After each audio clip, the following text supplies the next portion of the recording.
Assalamualaikum warahmatullahi wabarakatuh. Halo Kak Oki, selamat malam. Apa kabar hari ini Selamat Kak? malam.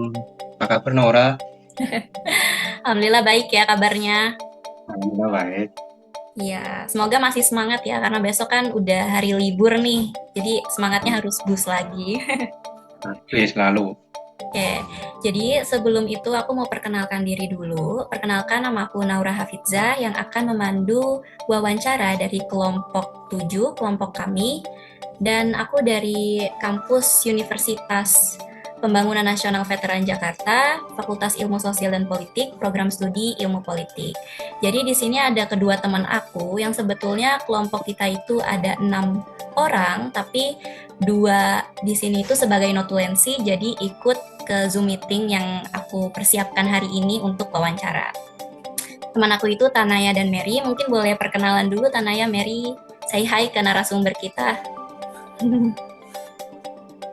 Hai Kak, oke selamat malam. Aku Oke, selamat Merisna, malam. aku sebagai nutulensi.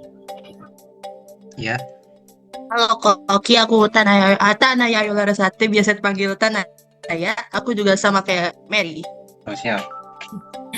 Jadi sebelumnya aku mau jelasin sedikit mengenai wawancara yang nanti bakalan aku tanyakan beberapa pertanyaan ke Kak Oki.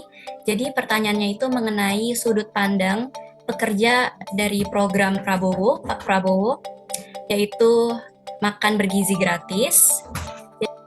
Jadi kalau yang kita lihat di media, apa yang diberitakan oleh media, program makanan bergizi gratis ini selalu dilabelisasi buruk karena mungkin standar gizinya yang tidak sesuai dengan ekspektasi masyarakat, kemudian porsinya yang terkesan sedikit. Tetapi kita juga di sisi lain tidak bisa menyalahkan pihak media karena apa yang diberitakan itu faktual. Tetapi apa yang menjadi fokus kita dari wawancara kali ini adalah sisi positif dari program makanan bergizi gratis untuk pembangunan ekonomi. Boleh nggak Kak Oki perkenalkan diri dulu dengan menyebutkan nama, usia, lalu peran dan tugas kakak di MBG? Perkenalkan nama saya Oki, umur 36. Di sini saya sebagai asisten kepala dapur di MBG Penggilingan 5 dan sudah beroperasi selama hampir mau 2 bulan ini. Oh, berarti kakak sebagai asisten kepala dapur ya. Terus Kak Oki udah mulai bekerja dalam rentan waktu 2 bulan. Nah kalau aku boleh tahu lagi nih Kak, gimana sih cerita awal Kak Oki bisa tertarik untuk ikut bekerja di program makan bergizi gratis? Ya, awalnya itu emang dari basicnya kan udah dari kitchen. Nah, di situ kan di MBG yang ini kan berbuka gitu, jadi nyari pegawai untuk di tingkatan level atas gitu.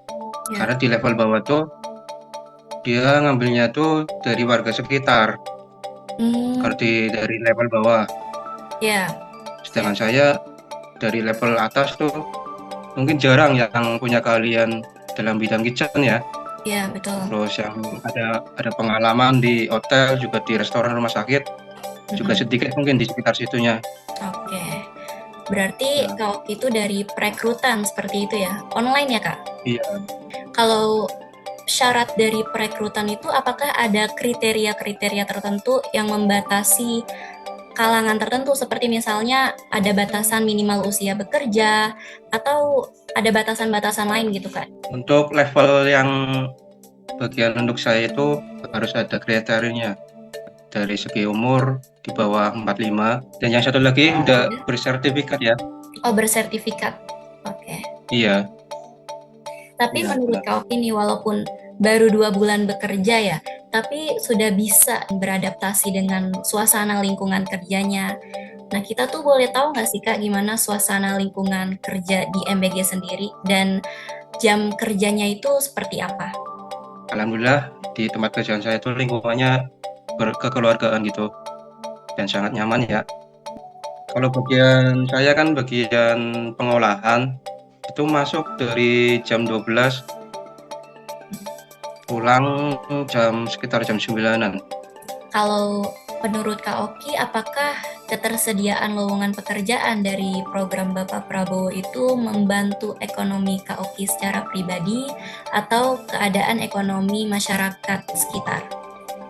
Kalau segi ini memang membantu banget dari segi ekonomi Pribadi dan ya. membantu banget dia Hmm. pribadi sama penduduk sekitar ya. Jadi banyak lapangan pekerjaan. Nah, kalau aku boleh tahu, gimana sih menurut pandangan kakak sendiri sebagai pekerja di sana, apalagi kakak bagian pengolahan makanan, itu bisa dijelaskan nggak bagaimana prosedural pembuatan menu, atau breakdown gizi, proses masak, dan sebagainya? Kalau saya kan proses awalnya tuh dari antara ahli gizi Mm-mm. sama akuntan kan yang Iya. mengelola bahan bakunya itu. Nah, dari menu itu kita tuh bikin menu sekian sekian sekian. Nanti kita diserahin ke ahli gizi biar ahli gizi itu yang hitung kalorinya, programasinya Hmm. gitu. Nah, baru kalau udah menunya cocok, baru kita ini PO bahan bakunya. Iya. Nah, bahan bakunya itu dari kebanyakan ngambilnya dari UKM ya. Ini kita berlanjut ke pertanyaan terakhir aja nih, karena mungkin Kak Oki perlu waktu istirahat karena seharian di luar rumah gitu ya. Jadi kalau misalnya program makan bergizi gratis ini bakal menjadi program berkelanjutan, apa yang menjadi harapan untuk Kak Oki yang notabene itu sebagai pekerja yang menerima manfaat ekonomi dari program ini, dan kemudian apa harapan kakak terhadap standar kualitas gizi yang mungkin bisa lebih ditingkatkan untuk beberapa tahun ke depannya?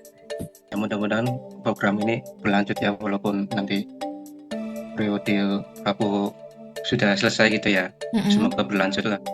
Karena ya manfaatnya banyak sekali sih. Terutama membuka lowongan pekerjaan. Mungkin wawancaranya akan kita akhiri di sini, dan mungkin nanti ada sedikit kata penutup dari rekan notulensi saya, Mary Christina.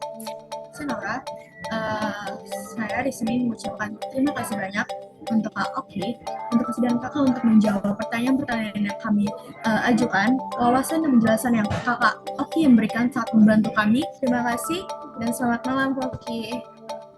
Selamat malam.